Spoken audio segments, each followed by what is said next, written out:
সুপ্রিয় চতুর্থ শ্রেণীর ছাত্রছাত্রীরা, ম্যাথ ক্লাস চ্যানেলে সবাইকে স্বাগতম। আজ আমরা চতুর্থ শ্রেণীর 57 পৃষ্ঠা অনুশীলনের 4.5 3 নং নিয়ে আলোচনা করব। 3 নং এ দেওয়া আছে খালি ঘর পূরণ, ভাগ প্রক্রিয়ায় খালি ঘর পূরণ। এখানে 3 এর 1 এ দেওয়া আছে দুইটা খালি ঘর আছে।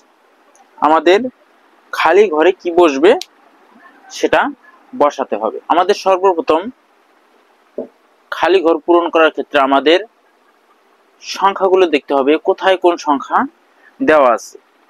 আমাদের সর্বপ্রথম লক্ষ্য করতে হবে যে শেষের সংখ্যাটি 1 আসছে।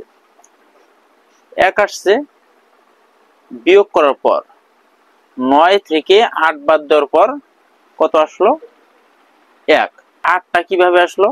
8টা আসলো এইখানে যে সংখ্যাটা আছে সেই সংখ্যার সাথে এই সংখ্যার গুণ করার পর।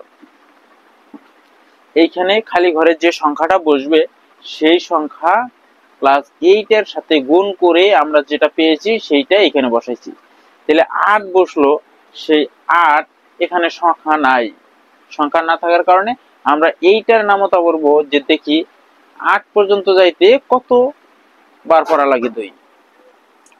তাহলে 2 অক্ষে 2, 2 দুগুণ 4, 3 দুগুণ 6, 4 দুগুণ 8।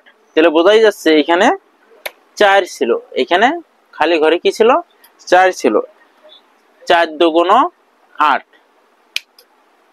এখানে 3 তো দেওয়াই আছে, তাহলে এই 2 দিয়ে 3 কেও আমরা গুণ করি। 3 দুগুণ 6।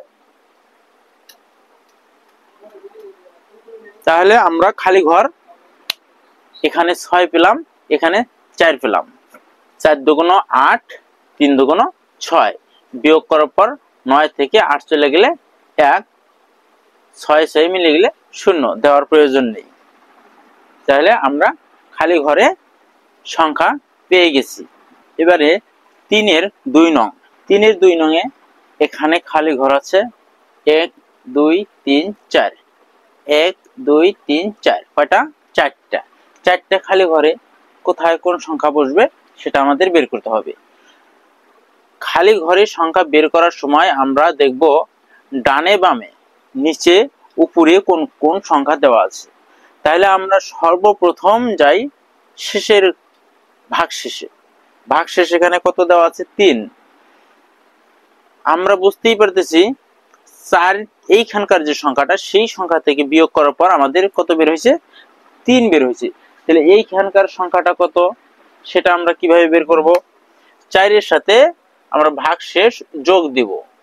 যোগ দিলে কত আসে? 7। তাহলে এখানে 7 থেকে 4 যাওয়ার পরে আমাদের 3 বের হয়েছে। আমরা খালি ঘরে এই সংখ্যাটা পেলাম। এখন কথা হলো যে এইখানে এইটা দিয়ে এই দুই সংখ্যা গুণ করার পর যেটা পাই আমরা সেইটা থেকে বিয়োগ করার পর এইখানে বিয়োগ করার পর যে সংখ্যা আসে সেটা হলো এটা। তারপরে আমরা একটা সংখ্যা এখান থেকে কেটে নিয়ে আসি। তাহলে বোঝা যাচ্ছে যে এই যে 7 সংখ্যাটা এখানে, এই সংখ্যাটা এইখান থেকে আমরা নিচে নামিয়ে নিয়ে এসেছি। তাহলে নামিয়ে নিয়ে যদি এইখানে নামিয়ে নিয়ে এসে এইখানে যদি বসায় থাকি তাহলে অবশ্যই এই সংখ্যাটা এখানেও হবে 7। আমরা নামিয়ে নিয়ে এসেছি। তাহলে এখানকার খালি ঘরে আমরা পেলাম সংখ্যা, এখানকার খালি ঘরেও সংখ্যা পেলাম। এখন আমাদের দরকার এইটা। আমাদের কোনটা দরকার? এইটা। এখন এই সংখ্যা যে এইখানে যে সংখ্যাটা আছে প্লাস এটা, এই দুইটা সংখ্যা গুণ করার পর আমাদের এইখানে 28 হয়েছে। তাহলে এইখানে কি সংখ্যা আছে? আমাদের 8 বের করতে হবে। আগে কি বের করতে হবে? 8 বের করতে হবে। তাহলে এই সংখ্যার সাথে এই সংখ্যা গুণ করার পর কত হয়েছে? আমাদের 8 হয়েছে। তাহলে আমরা এই 2 এইখানকার তো সংখ্যাটা নাই, আমাদের বের করতে হবে। তাহলে আমাদের 2 এর নামতা পড়ি, 8 পর্যন্ত যাই, দেখি কত এখানে আমরা সংখ্যাটা পাবো। 2 অক্ষে 2, 2 দুগুণ 4, 3 দুগুণ 6, 4 দুগুণ 8, 4 দুগুণ 8। তাহলে 4 দুগুণ 8 আর এখানে 2 এর সাথে 1 গুণ করলে 2 অক্ষে 2। তাহলে আমরা 28 পেয়ে গেলাম। নিচেও 28 আছে, আমরা 28 পেয়েছি। উপরে 8 এর উপরে 9 আছে, 9 থেকে 8 বাদ দিলে 1 পেলাম। আর উপর থেকে আমরা 7 নিয়ে এসেছি, 17। এখানে হলো 17। তাহলে এই 17-র নিচে আমাদের সংখ্যা দেওয়া আছে কত? 14। এখানে আমাদের 14 দেওয়া আছে, এখানেও 14। 14 আর 14 কয়বার যাবে? একবার যাবে। 14 দিয়ে 14-কে ভাগ করতে গেলে আমাদের একবারই যাবে।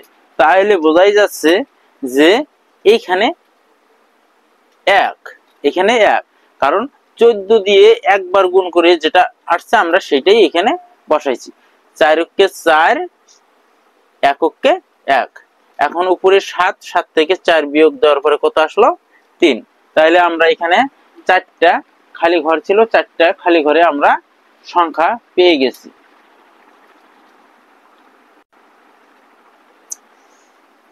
তিনের 3 নং, 3-এর 3 নংয়ে আমরা 1টা 2টা 3টা 4টা 5টা খালি ঘর রয়েছে।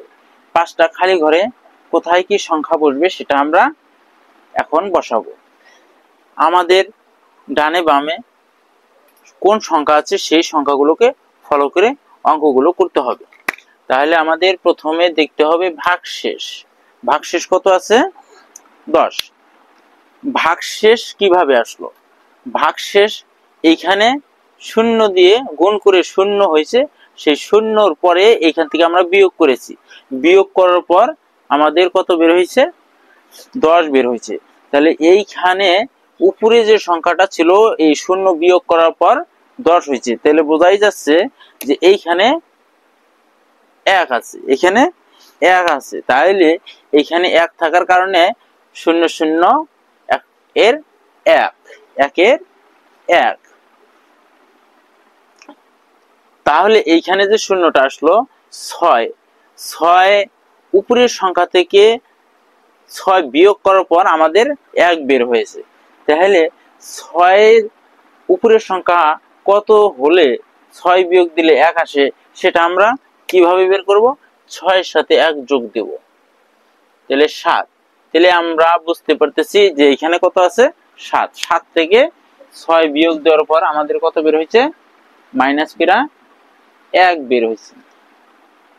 তাহলে আমরা খালি ঘরে এটা সংখ্যা পেয়েছি, খালি ঘরে এটা সংখ্যা পেয়েছি। এখন কথা হলো যে এইখানে কি সংখ্যাটা আছে? এই সংখ্যা আর এই সংখ্যা, এই দুইটা সংখ্যা এই সংখ্যা দিয়ে গুণ করার পর আমাদের কত বের হয়েছে? 46। তাহলে আমাদের প্রথমের একটা সংখ্যা দেওয়া আছে। কি দেওয়া আছে? এইখানে এককের ঘরে একটা সংখ্যা দেওয়া আছে, কিন্তু দশকের ঘরে সংখ্যা খালি ঘর দেওয়া আছে। তাহলে আমরা এইটার নামতা এই 6-এর সাথে মিলাই। 6 এখানে যেহেতু 6 আছে, তাহলে এই 3-কে এই সংখ্যা দিয়ে এইখানের খালি ঘরের যে সংখ্যা এই সংখ্যা দিয়ে গুণ করার পর আমাদের 6 হয়েছে। তাহলে 3-এর নামতা পড়ি আমরা। 3-কে 3, 3 দুগুণ 6, 3 দুগুণ 6। তাহলে বোঝাই যাচ্ছে এখানে 2, কারণ 2 দিয়ে এই 3-কে গুণ করার পর এখানে 6 আসছে। 3 দুগুণ 6, 3 দুগুণ 6 যদি এইখানে আইসা থাকে, তাহলে এইখানকার সংখ্যা আর এইখানকার সংখ্যা গুণ করার পর হয়েছে কি? 4। তাহলে আমরা 2-এর নামতা আবার উপরে 2-কে 2, 2 দুগুণ 4। তাহলে আমাদের এখানে 2 আছে, 2 দুগুণ 4, তাহলে 46। এখন এই 46 উপরে আছে 47, 6-এর উপর 7 আছে, 6 মাইনাস করার পর বের হয়েছে 1। তাহলে আমরা এই খালি ঘরটাও পেলাম। এখন আমাদের খালি ঘর রইল কোনটা? এই খালি ঘরটা। এখন এই খালি ঘরটায় এখানে আছে 23। আমরা এখানে ভাগ 2 দিয়ে এটা গুণ করার পর এটা পেলাম, পাওয়ার পরে বিয়োগ দিলাম। বিয়োগ দেওয়ার পরে আমরা এখানে 0 আছে, 0টা কি কেটে নিয়ে আসলাম। এখন 0 যদি এই 23 দিয়ে ভাগ না যায়, এখানে 2 সংখ্যা হয়েছে, এখানেও 2 সংখ্যা। এখন একটা সংখ্যা কাটার পরেও এই 23 দিয়ে যদি ভাগ না যায়, তাহলে আমরা ভাগ না গেলে আমরা তার পরিবর্তে কি দিব? উত্তরের জায়গায়ও 0 দিব, এখানেও 0 দিব। তাহলে উত্তরের জায়গাটা কোনটা? এটা।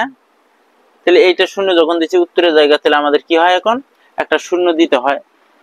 এখন এই 0 দেওয়ার পরে আমরা কি করলাম? বিয়োগ করলাম। বিয়োগ করার পর কত বের হলো? 10 বের হলো। তাহলে আমরা খালি ঘর 5টা খালি ঘরে আমরা সংখ্যা পেয়েছি। সুপ্রিয় চতুর্থ শ্রেণীর ছাত্রছাত্রীরা, আজ এ পর্যন্তই। আল্লাহ হাফেজ।